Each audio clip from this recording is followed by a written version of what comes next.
안녕하세요. 오늘도 사연 살롱을 찾아주셔서 감사합니다. 15년 만에 다시 만난 아들과 함께 살고 있는 여성이에요. 저는 아들을 낳자마자 이별을 해야 했어요. 저에게서 아들을 뺏어간 사람은 바로 시어머니였어요. 혼전 임신이었던 데다 제게 부모님이 안 계셔서 속수무책으로 뺏기고 말았죠. 눈물로 살아가던 어느 날 15년 만에 아들 소식을 듣게 되었어요. 교통사고로 사망했다는 부고였죠. 아들 시신이라도 한번 보게 해달라는 제게 시어머니는 입 닫고 장례나 네 손으로 치르라고 하더군요. 그렇게 통안의 장례식을 치르러 갔던 곳에서 믿기 힘든 상황이 벌어진 거예요. 죽었다던 내 아들이 멀쩡히 살아있지 뭡니까? 그럼 지금부터 제 아들을 둘러싼 기가 막힌 사연을 전해드릴게요. 사람이라면 누구나 자신을 낳아준 부모가 있잖아요. 하물며 짐승도 그런데 말이죠. 하지만 제게는 태어날 때부터 부모가 없었어요. 무슨 연유에서인지 저를 낳으신 분은 제 탯줄도 제대로 자르지 않은 채 쓰레기통에 버렸거든요. 아침 일찍 가게 문을 열러 나왔던 구멍가게 할아버지가 아니었다면 저는 세상 빛도 보지 못한 채 그대로 세상을 떠났을 거예요. 모든 만남은 인연이 있기에 가능한 거라고 하잖아요. 구멍가게 할아버지와 저도 그랬던 모양이에요. 어린 저를 키우기 힘들었던 할아버지는 경찰을 통해 저를 시설에 보내주셨지만 결국 저를 품게 된 건 할아버지셨어요. 저는 시설에 보내지고 얼마 안 돼 부유한 집에 입양이 됐어요. 어릴수록 입양이 잘 되는 편이라서 운이 좋았던 거죠. 그 집에서 6살 때까지 그 집 딸로 살았어요. 제가 입양됐다는 사실은 까맣게 모른 채 말이죠. 그러다 7살 생일이 다가오던 어느 날 저는 파양이 됐어요. 이유는 아이를 낳을 수 없었던 그 집 부부한테 아이가 생겼다는 거였어요. 부모인 줄 알았던 사람들한테 하루아침에 버림받은 저는 충격으로 이상 증세를 보이기 시작했어요. 솔직히 저는 잘 기억이 안 나는데 나중에 주변을 통해 얘기를 전해 듣고 알게 되었죠. 밥도 제대로 먹지 않고 조금만 화가 나면 머리를 바닥에 쿵쿵 찍곤 했대요. 아무래도 어린 게 스트레스를 받아서 그랬던 것 같아요. 시설 아이들과 잘 어울리지도 않고 말도 않고 늘 혼자 구석에 쭈그려 앉아 있던 저는 매일 시설에 찾아오는 할아버지 한 분과 친해지게 되었어요. 나중에 알 수 있었지만 그분이 바로 쓰레기통에 버려진 저를 구해주신 구멍가게 할아버지셨어요. 제가 입양이 된 후에도 할아버지는 매주 시설에 찾아와 아이들한테 과자랑 사탕도 가져다 주시곤 했었는데 제가 파양이 됐다는 소식을 들으시곤 매일같이 찾아오셨어요. 그렇다고 제게 말을 거는 것도 아니고 그냥 제 옆에 조용히 앉아서 먼 산을 바라보시곤 하셨죠. 처음엔 이 할아버지가 왜 이러나 생각했는데 언제부턴가 할아버지랑 나란히 앉아있으면 그렇게 마음이 편할 수가 없더라고요. 그래서 간단한 질문이나 답을 하게 됐고 조금씩 마음의 문을 열게 되었어요. 나를 버린 양부모와 달리 할아버지는 저를 버리지 않을 거라는 믿음이 생기기 시작한 거죠. 할아버지는 매일같이 시설에 찾아와 주셨지만 그렇다고 저를 입양하시지는 않았어요. 언젠가 제가 할아버지께 물었던 적이 있어요. 할아버지, 나 할아버지랑 같이 살면 안 돼요? 할아버지가 나 입양해주면 되잖아요. 그건 안 된다. 나는 이미 늙고 힘이 없어서 널 키울 자신이 없어. 그건 걱정 안 해도 돼요. 힘든 일은 내가 하면 되니까요. 나도 벌써 9살이나 됐다고요. 설거지도 잘하고 빨래도 할 수 있어요. 저번에도 선생님 몰래 양말도 빨았는걸요? 그러니까 할아버지, 나 좀 입양해 주세요. 고작 9살이었던 저는 입양을 그저 함께 사는 것 정도로 간단하게 알고 있었기 때문에 저를 입양해달라고 할아버지를 졸라댔어요. 어린아이의 철없는 행동에 많이 곤란하셨을 텐데도 할아버지는 늘 웃는 모습으로 성심껏 대답을 해주셨어요. 비록 할아버지한테 입양이 되진 않았지만 할아버지는 제 보호자나 다름없었어요. 제가 중학교에 들어가고 고등학생이 되도록 입학식과 졸업식에도 늘 참석해 주셨거든요. 물론 대학교 입학식에도요. 시설에서 자란 제가 대학까지 다녔다고 하면 사람들은 하나같이 다들 놀라요. 그도 그럴 게 시설에선 만 18세가 되면 퇴소를 해야 하거든요. 정착금이라고 해봐야 당시만 해도 500만 원도 안 됐는데 그 돈으로 살 집도 구하고 살림살이도 사고 취직을 하기 전까지 먹고 살아야 하는데 어떻게 대학을 다니나 싶었을 거예요. 맞아요. 그건 정말 불가능해요. 저도 후원자님이 안 계셨다면 절대 대학 진학은 꿈도 못 꿨을 테니까요. 다행히 고3이 올라가던 때 원장님을 통해 후원자분의 얘기를 듣게 되었어요.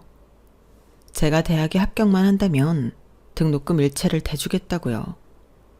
솔직히 제 사정을 제가 잘 알기 때문에 대학 진학은 일찌감치 포기하고 있었는데 그 말에 희망을 갖게 되었죠. 그래서 더 이를 악물고 공부를 했어요. 다행히 제가 들어간 시립대는 등록금이 타 대학에 비해 현저히 낮았기 때문에 후원자님한테 부담을 덜 지을 수 있었죠. 후원자님은 매번 원장님을 통해 등록금을 보내주시면서도 단 한 번도 저를 만나주시지 않았어요. 물론 만나주신다고 해도 제가 뭘 해드릴 수 있는 건 없었지만 그래도 어떻게 제 인생이 은인이나 다름없는데 얼굴도 모르고 사는 건 너무한 것 같아서 틈만 나면 원장님을 졸랐어요. 그리고 드디어 후원자님의 정체를 알게 되었죠. 바로 구멍가게 할아버지셨어요. 그 사실을 알고 할아버지를 찾아갔는데 글쎄 할아버지가 혼자 손님도 없는 불 꺼진 가게에 구석에 쭈그리고 앉아서 라면을 끓여 드시고 계시더라고요. 그 모습이 어찌나 처량한지 눈물이 다 났어요. 제게는 더 나은 인생을 살라시며 그 큰 돈을 선뜻 내주시면서 정작 당신은 초라한 생활을 하고 계시다니. 저만 아니었다면 지금보다 더 나은 생활을 하실 텐데 말이죠. 문 앞에서 울먹이는 저를 발견하신 할아버지는 한 걸음에 달려오셨어요. 그리고는 걱정스러운 표정으로 물으셨죠. 누가 괴롭히더냐고. 무슨 일 있었냐고요. 저는 아무 말도 할 수 없었어요. 그래서 할아버지를 끌어안고 한참을 펑펑 울기만 했죠. 감정을 추스른 뒤에야 할아버지께 감사 인사를 드렸어요. 그리곤 약속했어요. 할아버지 노후는 제가 책임지겠다고요. 하지만 살아갈 날보다 살아온 날이 많은 분과는 기약 없는 약속을 하는 게 아니었나 봐요. 제가 대학을 졸업하기 전에 할아버지께서 세상을 떠나셨거든요. 할아버지께서는 마지막까지도 제 걱정이 되셨는지 가게가 딸린 집과 통장 잔고를 모두 제 앞으로 남겨주셨어요. 유언처럼 남긴 글에는 어차피 당신에겐 책임질 자식도 없고 가족도 없으니 유일한 친구인 제게 모든 걸 남긴다고 적혀 있더라고요. 유일한 제 바람막이였던 할아버지가 돌아가신 이후 저는 한동안 방황을 했어요. 나라는 인간은 사랑하는 사람들과 함께 살 자격도 없는 건가? 왜 내 곁에 있던 사람들은 하나같이 나를 버리거나 나를 떠나는 건가? 모든 게 다 내 탓인 것처럼 느껴졌어요. 마치 이 세상에서 나만 온전치 않은 사람인 것처럼 느껴지더라고요. 그렇게 내 자신이 한없이 작아졌을 때 그 사람을 만났어요. 제 아이의 아빠를요. 친구의 권유로 등산 동아리에 들어가게 됐는데 거기에 유독 눈에 띄는 사람이 있더라고요. 훤칠한 키에 머리부터 발끝까지 명품을 두른 그 남자는 학생 신분에 외제차를 끌고 다니는 경영학과 선배였어요. 씀씀이가 좋아서 그런지 선후배 할 거 없이 다들 그 선배 앞에서 딸랑이를 흔들고 있더라고요. 툭하면 동아리 사람들한테 밥과 술을 사고 누가 자기 물건에 호기심을 보이면 아무렇지도 않게 주곤 했어요. 이런 식으로요. 선배, 그 지갑 어디 거예요? 그거 명품이죠? 엄청 비싸 보이는데. 아, 선배한테는 가격 따윈 상관없겠구나. 나 같은 서민이야. 물건 살 때 가격표 먼저 보지만 선배 같은 부자들은 물건만 보고 살 거 아니에요. 아, 다음 생에 태어나면 형처럼 되고 싶다. 부럽다 진짜. 자식, 뭘 그런 걸 가지고 다음 생까지 생각하냐? 그렇게 마음에 들면 이거 너 가져. 난 집에 다른 디자인 있으니까. 당시 백화점 가격으로 100만 원에 달하는 지갑을 선뜻 내주는 선배를 보고 저는 속으로 기함을 토했어요. 100만 원이면 내 2달치 생활비였거든요. 도대체 이 남자는 어떤 삶을 살고 있기에 이렇게 돈을 물쓰듯 하나 신기하기도 하고 괜히 화가 나기도 했어요. 생각해보세요. 그 돈이 자기가 벌어서 얻은 돈이겠어요? 부모 잘 만난 덕에 공짜로 생긴 돈이겠죠. 누구는 낳아준 사람 얼굴도 모른 채 고생이란 고생은 다 해가며 살고 있는데 세상이 참 불공평하다는 생각마저 들었어요. 그래서 더더욱 선배와는 거리를 두고 지냈어요. 밥을 사준다고 해도 약속이 있다고 빠지고 나란히 옆자리에 앉게 돼도 말 한마디 안 하고 일부러 선배를 무시했어요. 그래서였는지 선배는 유독 저한테 관심을 보이더라고요. 자기 좋다는 여자들은 마다하고 말이죠. 권희정이라고 했나? 국문과 3학년 맞지? 상준이랑 같은 과. 네. 와, 대답이 참 야박하다. 좀 길게 대답해주면 어디가 덧나니? 점심 안 먹었으면 같이 나가자. 내가 TGI에서 스테이크 사줄게. 싫어요. 뭐가? TGI가 아니면 스테이크가? 그것도 아니면 나? 마음 같아선 그래 너다. 난 네가 정말 싫어. 이렇게 대답하고 싶었지만 제게 그 정도의 깡은 없었어요. 어찌됐거나 선배는 저와 같은 동아리인데다 저보다 학번이 위니까요. 한 번 보고 안 볼 사이라면 몰라도 동아리를 그만두기 전까지는 자주 얼굴을 마주쳐야 하는데 괜히 상황을 껄끄럽게 할 필요는 없잖아요. 그래서 비굴하지만 다른 핑계를 댔어요. 고기 안 좋아해요. 혹시 채식주의자? 아니라고 대답하고 싶었지만 그랬다간 더 길게 대화를 이어가게 될 것 같아서 그냥 고개만 끄덕였어요. 채식주의자는 개뿔, 고기라면 환장을 하는데. 하지만 이 순간만큼은 채식주의자인 걸로 하자 싶었어요. 같이 고기를 구워 먹을 일도 없으니 알게 뭐냐 생각했거든요. 그런데 선배가 갑자기 배를 쥐고는 깔깔대고 웃지 뭐예요. 아, 요즘 채식주의자는 닭꼬치도 먹고 제육덮밥도 먹는구나. 몰랐네. 아, 미안.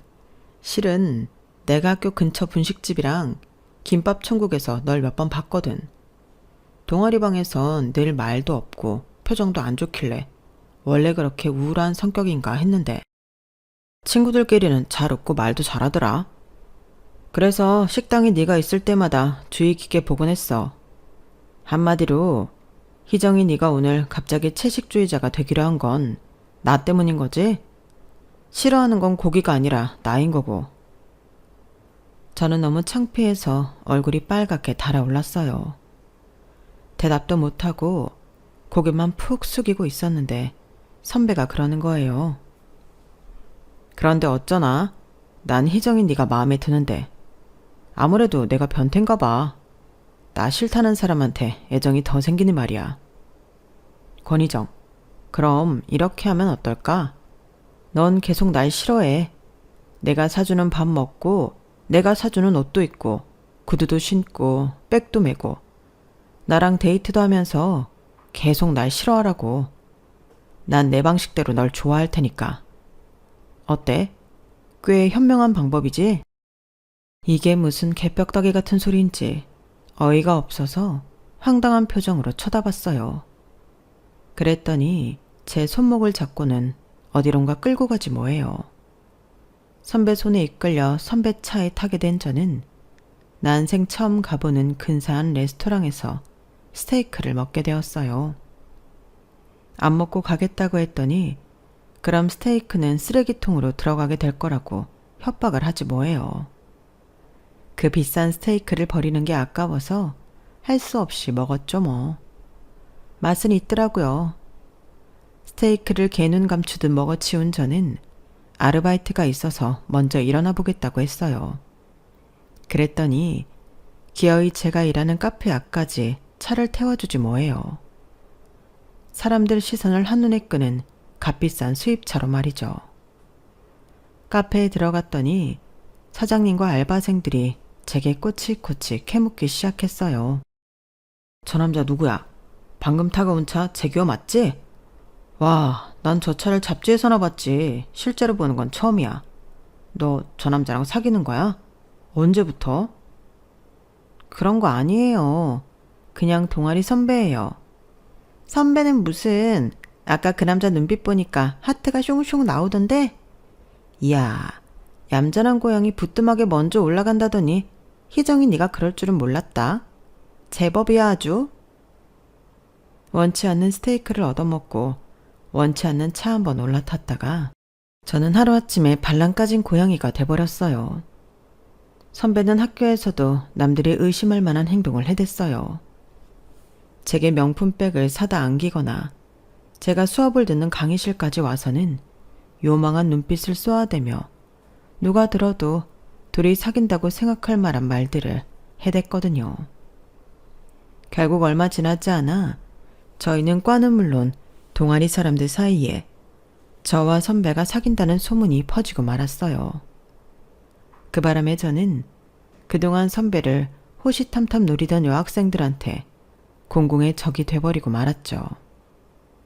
어디를 가나 여학생들의 눈총을 받았고 남학생들은 제게 어떤 매력이 있기에 그 잘난 선배가 저한테 빠져서 해롱거리는지 궁금해했어요. 한마디로 의도치 않게 유명인사가 돼버린 거예요. 덕분에 저는 행동 하나하나가 조심스러워서 온종일 사람들 눈치를 보느라 집에 돌아가면 기진맥진이 되기 일쑤였죠. 이런 고충을 아는지 모르는지 선배는 재미있는 장난감을 손에 준 아이처럼 좋아 죽더라고요. 결국 참다 못한 저는 선배를 불러 따졌어요. 나한테 왜 이래요? 내가 그렇게 만만해 보여요? 돈 좀 있으면 사랑 가지고 놀아도 되냐고요. 내가 선배 때문에 얼마나 힘든지 알아요? 내 뒤에서 사람들이 수군거리는 거 들을 때마다 내 자신이 얼마나 처참해지는지 선배가 아냐고요. 내가 언제 선배한테 명품백 사달랬어요? 비싼 차 태워달랬냐고요. 그러니까 제발 날 좀 가만히 내버려 두라고요. 선배한테는 날 가지고 노는 게 장난감 가지고 노는 것만큼이나 쉽고 간단한지 모르겠지만 당하는 나는 아니에요. 선배한테 휘둘리면 휘둘릴수록 내 처지가 한심해서 죽고 싶다고요. 난 선배랑 달리 가진 것도 없고 뒤에서 나를 받쳐줄 부모도 없어요. 하루하루 내 힘으로 살아가는 것만으로도 벅찬 사람이라고요. 그러니까 제발 저 좀 그만 흔들고 모른 척 해주세요. 제발 부탁드려요. 제가 할 수 있는 최선을 다해 솔직하게 부탁을 했어요. 이렇게까지 하는데 설마 모른 척 하겠냐는 계산도 있었지만요. 그런데 선배가 뜻밖의 말을 하는 거예요. 그러니까 더더욱 내가 필요하다는 얘기네. 너도 알다시피 나는 돈도 많고 여차하면 뒷수습해줄 잘난 부모님도 있어. 네가 나를 가지면 내 돈도 내 부모의 권력도 다 네가 갖게 되는 거야. 어때? 남는 장사지? 아, 사람이 진짜 내 말 못 알아들어요? 정말 끝까지 왜 이래요? 너야말로 내 말을 제대로 듣기나 한 거니? 내가 말했잖아. 너는 나 안 좋아해도 된다고. 그냥 내가 주는 거 받고 네가 챙길 수 있는 거 챙기라고. 날 사랑해달라는 것도 아닌데 그게 뭐가 힘들어? 내가 네 처지 모르고 접근한 것 같니? 돈도 많은 내가 한 사람 인생 터는 건 일도 아니야. 네가 살았던 시설, 네 학비를 대주던 할아버지, 네 한 달 수입, 네가 지금 사는 집, 진작부터 다 알고 있었다고. 그러니까 내가 주는 건 뭐든 부담 갖지 말고 받아. 그러다 어느 날 내가 안 보이거든. 그냥 마음 변해서 떠났다고 생각하고. 그럼 되잖아. 그때는 선배의 그 말이 철없는 부잣집 도련님의 객기 정도로 들렸어요. 그런데 얼마 뒤 선배가 했던 말에 다른 뜻이 있었다는 걸 알게 되었죠. 그날은 몸 상태가 안 좋아서 아르바이트를 쉬고 집으로 향하고 있었어요. 그런데 저희 집 앞에 검은색 세단이 서 있더라고요. 이 동네에선 볼 수 없는 값비싼 차라서 시선이 가더라고요.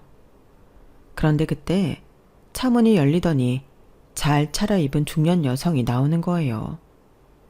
머리부터 발끝까지 흠잡을 구석이 하나 없는 멋진 분이더라고요. 그런데 권희정 학생 맞죠? 나 기원이 엄마예요. 그제야 왜 이런 값비싼 차가 우리 동네에 와 있는지 이유를 알겠더라고요.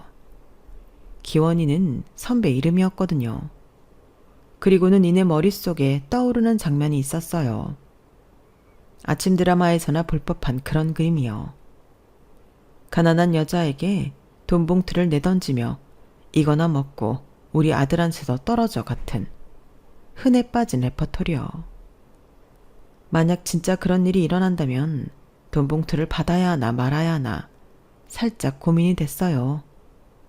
그런데 생각지도 못한 말을 꺼내시는 거예요. 우리 기원이가 희정 학생을 많이 좋아해요. 걔가 지 아빠 앞에서 좋아하는 사람이 생겼다고 결혼 얘기를 꺼내는 건 이번이 처음이거든요. 기원이 아빠는 희정 학생만 괜찮다면 졸업 전에 식을 올리는 게 좋겠다고 하는데 어때요? 이건 또 무슨 자다 봉창 두드리는 소린가 싶더라고요. 진짜로 사귀는 사이도 아닌데 결혼식이라니. 선배가 누굴 닮아서 자기 멋대로인가 했는데 이제 보니 부모님을 쏙 빼닮았던 모양이더라고요. 여기까지는 기원이 아빠 생각이고 내 생각은 달라요. 역시나 선배 어머님은 나를 탐탁치 않아 하시는구나 생각했어요. 그런데 솔직한 심정으로는 나도 지금 당장 두 사람을 결혼시키고 싶지만 희정 학생 인생을 생각하면 그러면 안 될 것 같거든요. 우리 기원이 언제 어떻게 될지 모르는 아이예요. 병원에서는 10살도 못 넘길 거라고 했었는데 벌써 25해를 살았어요. 지금까지 살아있는 게 기적에 가까운 일이라고 하더군요. 그제야 선배가 왜 그렇게 내일이 없는 사람처럼 살고 있는지 조금은 이해가 갔어요. 자신을 좋아하지 말라는 말도 결국은 제가 상처받지 않길 바라는 마음에서 했던 말이라는 것도요. 나를 데리고 놀다 버리려는 가벼운 생각이 아니었다는 사실에 안도하게 되더라고요. 제 얼굴에서 표정 변화를 읽었는지 선배 어머니는 조심스럽게 말을 이어갔어요. 우리 애 아빠가 사업을 크게 해요. 형들을 제치고 아버님 회사를 물려받았거든요. 문제는 그걸 이어줄 자식이 기원이 하나뿐이라는 거예요. 기원이가 아니라면 그 자식이라도 회사를 이어줬으면 해요. 희정 학생한테는 미안한 얘기지만 사업을 하는 입장에선 냉정해질 수밖에 없어요. 언제 죽을지 모를 아들 앞세와 결혼 닥달하는 거 이기적이라고 해도 좋아요. 지금이라도 희정 학생이 싫다고 하면 없었던 일로 할게요. 우리 욕심 채우자고 남의 자식 가슴에 못 박을 생각은 없으니까. 담담하게 시한부 인생을 사는 자식의 얘기를 꺼내는 선배 어머님을 보니 이상하게 안심이 됐어요. TV 드라마나 영화에서 봤던 돈 있는 사람들은 하나같이 이기적이고 없이 사는 사람들을 깔보곤 했는데 선배 어머니는 그들과 달라 보였거든요. 하지만 그렇다고 해서 아무 감정도 없는 선배와 결혼을 하겠다고 할 수는 없었어요. 결국 선배 어머니는 잘 생각해보고 연락을 달라는 말을 남기고 돌아가셨고 집에 들어온 저는 그대로 현관 앞에 쓰러져서 잠이 들었어요. 몸에 열이 많이 올랐는지 장렬하는 태양 아래 펼쳐진 사막을 걷는 꿈에 시달렸어요. 정신을 못 차리고 끙끙 앓아가며 잠에 취해 있었는데 요란하게 문을 두드리는 소리가 들리더라고요. 그 소리에 겨우 잠이 깬 저는 바닥을 기어가서 현관문을 열었어요. 그때 문 안으로 성큼 들어온 선배의 얼굴을 보고는 묘한 안도감을 느꼈어요.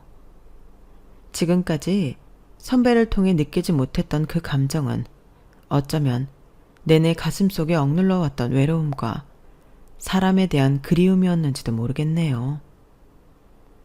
혼자 모든 걸 해내야 하고 힘든 순간도 홀로 버텨내야 했던 외로운 내 삶에 따뜻한 온기가 전해지는 것 같았어요. 하지만 온몸이 불덩이처럼 끓어오르던 탓에 그대로 쓰러지며 정신을 잃고 말았죠. 정신을 차린 곳은 내 집이 아닌 병원이었어요. 태어나서 그렇게 크고 좋은 병실은 처음이었어요. 병실 하나가 우리 집 전체보다 더 컸으니까요. 소파에 기대앉아 잠들어 있던 선배는 제 인기척에 눈을 떴어요. 그리고는 화가 난 표정으로 그러더군요. 몸이 그렇게 불덩이인데 왜 병원엔 안 갔어? 그러다 잘못되면 어쩌려고? 선배는 어떻게 알고 왔는데요? 엄마가 너 몸 상태가 안 좋아 보이더라고 얘기해 주셨어. 희정아, 안 되겠다. 우리 같이 살자. 결혼하자고 닥달하는 거 아니야. 사는 동안 너 귀찮게도 안 할게. 그냥 내 눈길 닿는 데 있으라고. 그뿐이야. 오늘처럼 또 이런 일이 있으면 그때는 어떡해? 내가 옆에 없을 때 무슨 일이라도 생기면 어떡하냐고. 다른 생각이 있어서 그런 거 아니야. 너 손끝 하나 안 건드리고 곁에서 지켜만 볼게.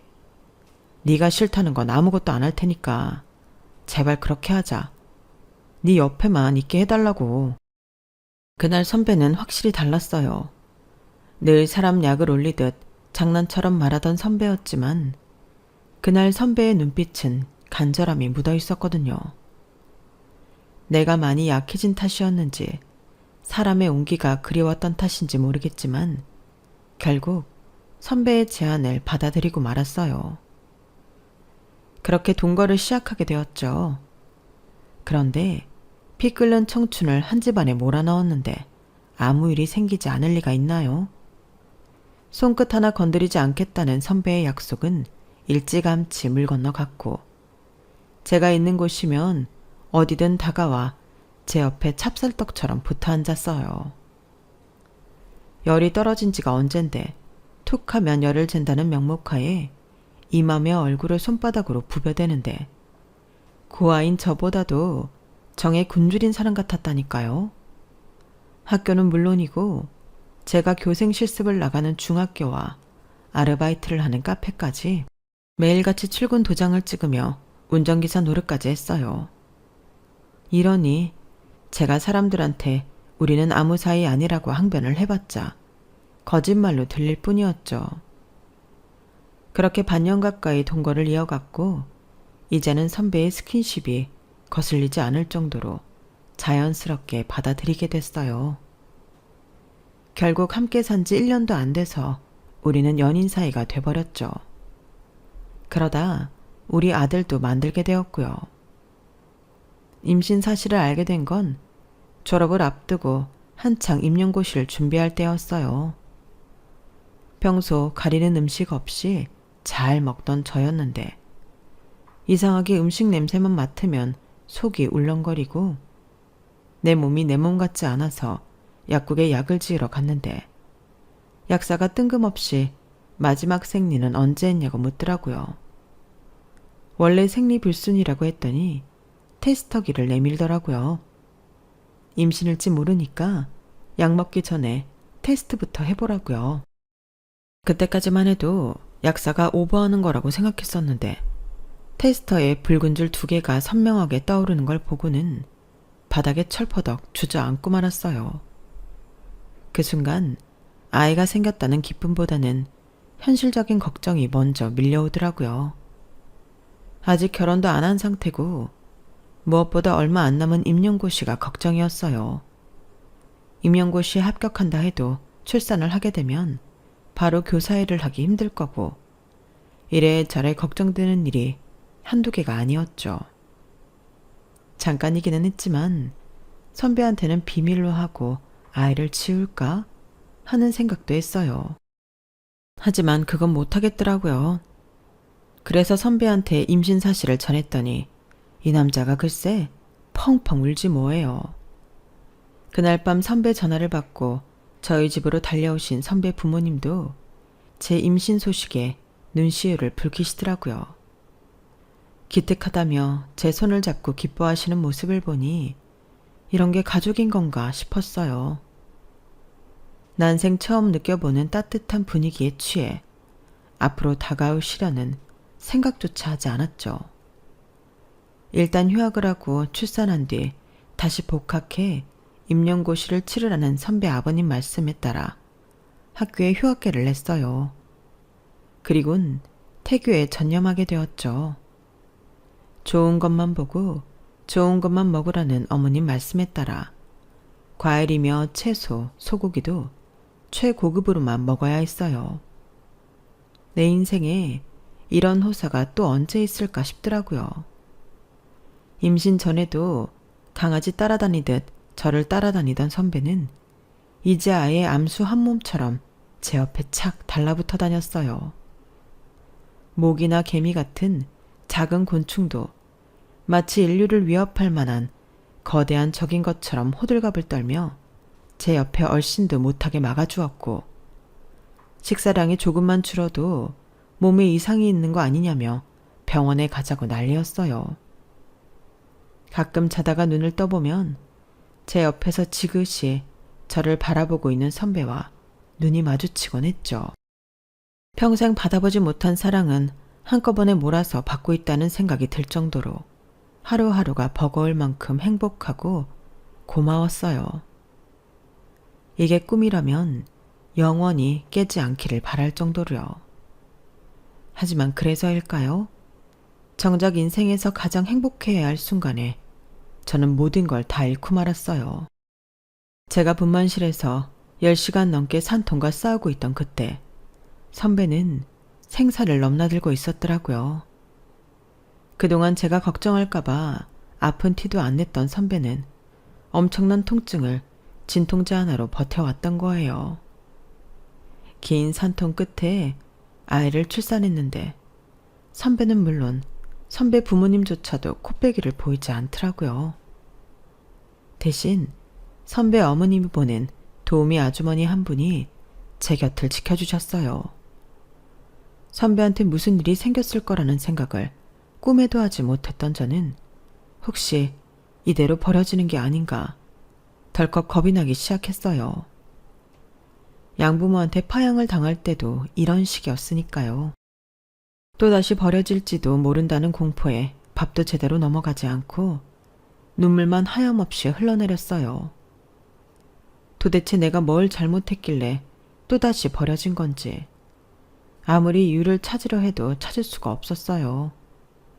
그런데 출산을 하고 일주일이 가깝게 지난 어느 날 아침부터 도우미 아주머니가 부산하게 움직이더라고요. 사모님이 퇴원하라셔. 병원에서도 그러라고 하고.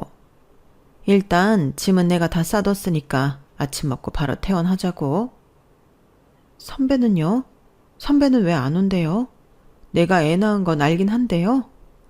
제발 얘기 좀 해주세요. 나도 뭘 알아야 대책을 세우든 할 거 아니에요. 아주머니, 제발 부탁드려요. 울먹이는 저를 말없이 바라보던 도우미 아주머니는 자기도 안 되겠는지 그제야 사실을 털어놓았어요. 애기 엄마, 지금부터 내가 하는 얘기 정신 똑바로 차리고 들어. 이 집 아드님이 말이야. 며칠 전에 세상을 떠났어. 다들 장례를 치르느라 병원에 못 왔던 거고. 집에 가서 기다리면 조만간 사모님이 다녀가실 거야. 그러니까 일단 나랑 집으로 가자.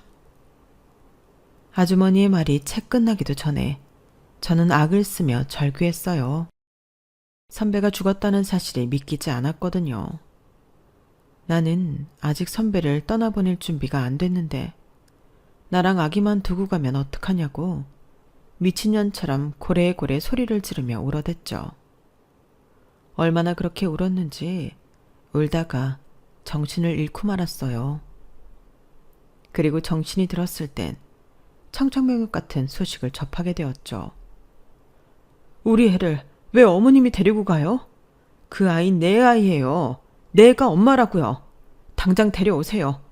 내 아이 돌려달라고요. 데려오면 네가 혼자 어떻게 키울 건데? 현실적으로 생각해. 너 이제 겨우 23이야. 이제부터 네 인생은 시작인데 죽은 사람 아이 데리고 뭘 어쩌겠다고. 넌 네 인생을 살아. 내 아들 아이는 우리가 맡아서 키울 테니까. 이렇게 하는 게 너한테도 최선일 거다.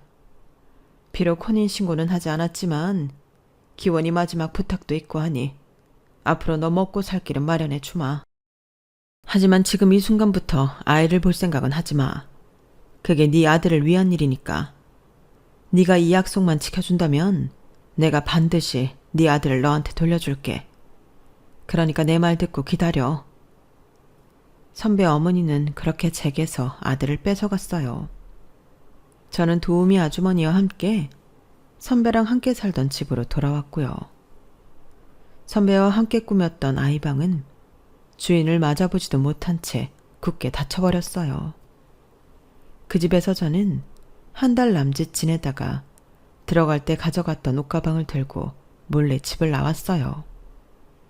막상 나와보니 갈 곳이 없더라고요. 머릿속에 떠오르는 건 할아버지가 남겨주신 집뿐이었어요. 하지만 방치한 지 너무 오래돼서 제가 들어가 살기는 힘들겠더라고요. 그래서 가게가 딸린 그 집을 팔고 제가 가지고 있던 원룸 보증금을 보태 변두리에 조그마한 집을 한 채 샀어요. 그 집에 공부방을 만들어 방과 후 아이들을 가르치기 시작했고 조금씩 규모를 키워 15년이 지난 지금은 어엿한 보습학원으로 키워냈어요. 선배 집에서 도망치듯 나온 이후 제가 새로 이사한 집 우편함에는 종종 소인이 찍히지 않는 서류 봉투가 들어있었어요. 봉투 안에는 사내 아이의 모습이 담겨 있었는데 가슴팍에 달겨있는 이름표에는 이진원이라는 이름이 적혀 있었어요. 선배가 죽기 전 아이 이름을 미리 지어 놓았었는데 그때 지은 이름이 진원이었어요. 내 아들이 살고 있는 곳이 정확히 어딘지는 모르겠지만 사진 속 배경으로 보아 한국이 아닌 건 확실했어요. 있는 집에선 다들 자식들을 조기 유학을 보내곤 하니까 어쩌면 당연한 건지도 모르겠다는 생각을 했어요. 그래서 언제 아들을 만나러 가게 될지 몰라 미리 여권을 마련해 두었어요. 10년이 지나 여권 만료가 되었지만 여전히 별다른 연락이 없었어요. 그래도 포기하지 않고 쓰지도 않은 여권을 갱신해서 늘 가방에 넣고 다녔죠. 철마다 아이의 성장 모습이 고스란히 담긴 사진은 우리 집 우편함에 놓였어요. 봉투에는 사진 외에 아무것도 적혀 있지 않았지만 선배 어머님이 보낸 거라는 건 알 수 있었죠. 자신이 했던 약속은 반드시 지키겠다는 뜻인 것 같더라고요. 사진 속 아들은 커갈수록 제 아빠를 똑 닮아갔어요. 길에서 마주쳐도 한 번에 알아볼 정도로 말이에요. 15년이란 세월을 사진 몇 장으로 달래며 언젠가 아들을 만날 수 있을 거라는 희망을 잃지 않았죠. 그런데 얼마 전 낯익은 남자가 저를 찾아온 거예요. 저 기억하시겠습니까? 사모님을 모시던 김비서입니다. 또렷하게 얼굴이 기억나지는 않지만 선배 어머님을 모시고 저를 찾아왔을 때 몇 번 본 기억은 어렴풋이 났어요. 제가 출산을 하고 병원에 있을 때 퇴원 수속을 하러 왔던 기억도 나고요. 지금 바로 공항으로 가셔야겠습니다. 아드님 장례식이 곧 있을 예정이거든요. 사모님께서 아드님 장례는 본인 손으로 직접 치르라고 말씀하셨습니다. 네? 그게 무슨 소리예요? 아들 장례식이라뇨. 우리 애가 잘못되기라도 했던 거예요? 거짓말이죠? 지금 나한테 거짓말 하는 거죠? 내 아들이 왜 죽어요? 잘 키워서 보내준다고 약속했잖아요. 죄송합니다. 자세한 건 하와이에 도착하시면 알게 되실 겁니다. 남자는 금방이라도 쓰러질 것 같은 저를 차에 태워 공항으로 향했어요. 공항으로 가는 차 안에서 얼마나 울었나 몰라요. 젖 한 번 물리지 못했는데 처음 아들을 만나러 가는 길이 내 아들 장례식이라니. 그동안 기다린 세월이 너무 억울하고 한스러워서 온전한 정신으로 버티기 힘들더라고요. 남자와 함께 하와이에 도착한 저는 현지에 마련된 차를 타고 장례식장으로 향했어요. 그리고 그곳에서 그토록 꿈에 그리던 아들을 만날 수 있었죠. 싸늘한 주검이 아닌 따뜻한 온기가 전해지는 멀쩡한 아들을요. 엄마 맞죠? 죽은 제 아빠를 빼다박은 아들은 저를 보자마자 엄마라고 부르면서 달려왔어요. 그리고는 이내 제 품에 안기더라고요. 할머니를 통해 그동안 제 사진을 받아봤다며 만나면 한 번에 알아보려고 얼굴을 익혀뒀다고 하더군요. 누가 내 아들 아니랄까봐 하는 짓도 저랑 똑같다는 생각이 들어서 저도 모르게 피식 웃고 말았어요. 한참을 아들을 끌어안고 펑펑 울다 보니 궁금증이 생기더라고요. 도대체 왜 멀쩡히 살아있는 내 아들을 죽었다고 거짓말까지 해가며 나를 여기로 불러들인 건가 하고 말이에요. 그 이유는 하와이에 도착한 다음 날 걸려온 선배 어머님의 전화를 받고서야 알 수 있었어요. 너한테는 정말 면목이 없구나. 이게 다 늙은 시애미의 한 때문이라고 생각해다오. 이것밖에는 방법이 없었어. 우리의 아빠가 시한부 판정을 받자마자 아버님은 밖에서 아이를 만들려고 부단히 노력을 했던 모양이었어요. 어머님과는 정략 결혼이었으니 자기 구미에 맞는 여자한테서 아들을 보자 싶으셨던 거죠. 그런데 10살을 못 넘길 거라던 아들이 20살이 넘도록 멀쩡히 살아있자 마음을 고쳐먹곤 여자들을 정리하셨던가 봐요. 하지만 언제 어떻게 될지 모르는 아들만 믿고 아무 대책 없이 지낼 수는 없었던지 자신이 데리고 있던 비서와의 관계는 이어가고 있던 참이었죠. 그러다 제가 임신을 했다는 소식을 듣고는 아들 대신 손자를 후계자로 삼으면 되겠다는 계산이 섰던 모양이에요. 선배가 죽고 제 아들을 뺏어간 건 어머님이 아닌 아버님이었던 거죠. 하루아침에 사랑하는 남자를 잃고 자식까지 빼앗긴 제가 가여웠던 어머님은 어떻게든 제 아들만큼은 제 품으로 보내주려고 지난 15년간 손주를 품어왔던 거예요. 하지만 제 버릇 걔 못 준다고 아버님은 여전히 주변에 여자를 들이셨고 그로 인해 어머님은 여자로서 모멸감을 느끼며 살아야 했던 거죠. 그런데 말이에요. 여자가 하늘 품으면 온요월에도 서리가 내린다고 하잖아요.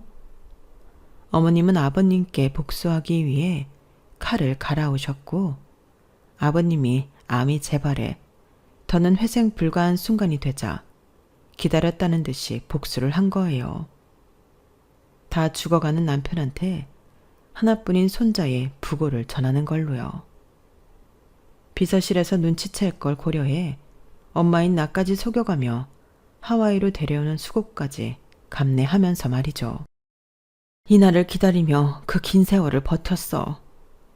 너는 이해가 안 갈지 모르겠다만 나로서는 이 방법밖엔 없었다. 미안하다 애미야. 뒷일이 수습되면 직접 찾아가 사죄하마. 이 모든 게 어머님의 복수 때문에 벌어진 일이란 걸 알고는 속에서 천불이 났지만 한편으로는 어머님이 이해가 가기도 했어요. 내 자식을 보호해준 어머님한테 고맙기도 했고요. 자식을 앞서 보내고 남편의 숱한 외도를 두 눈으로 지켜봐야 했던 심정이 어땠을지 조금은 알 것 같았거든요. 현재 아버님은 의식불명 상태로 산소호흡기에 의지해 생을 연명하고 계세요. 아버님이 손주 하나만 믿고 더는 자식을 두지 않았던 터라 유산 문제로 시끄러워질 이유는 없다고 하더군요. 하지만 이 모든 건 저와 아무 상관없었어요. 저는 그저 꿈에 그리던 아들을 만나 앞으로 행복하게 살 일만 신경 쓰면 그만이니까요. 아들이 원한다면 회사를 물려받는 것도 고려해 보겠지만 저와 선배를 닮은 아들이 그걸 원치는 않는 것 같더라고요. 아직 15살밖에 안 돼서 돈의 가치를 몰라 그런 걸지도 모르겠지만 딱히 강요는 하지 않을 생각입니다. 지금 우리 모자에게는 돈보다는 우리가 함께하는 1분 1초가 더 소중하니까요. 마음고생하며 오랜 시간 떨어져 지낸 만큼 앞으로는 우리 모자 앞날에 행복한 나날이 가득하기만 바랄 뿐입니다. 저희 모자 앞날을 응원해 주세요. 지금까지 제 사연을 들어주셔서 감사합니다. 다들 행복하시길 바랍니다. 여러분, 사연 댓글에 응원과 현명한 조언 부탁드려요. 좋아요와 구독은 저에게 큰 힘이 됩니다. 오늘도 좋은 일 가득하세요.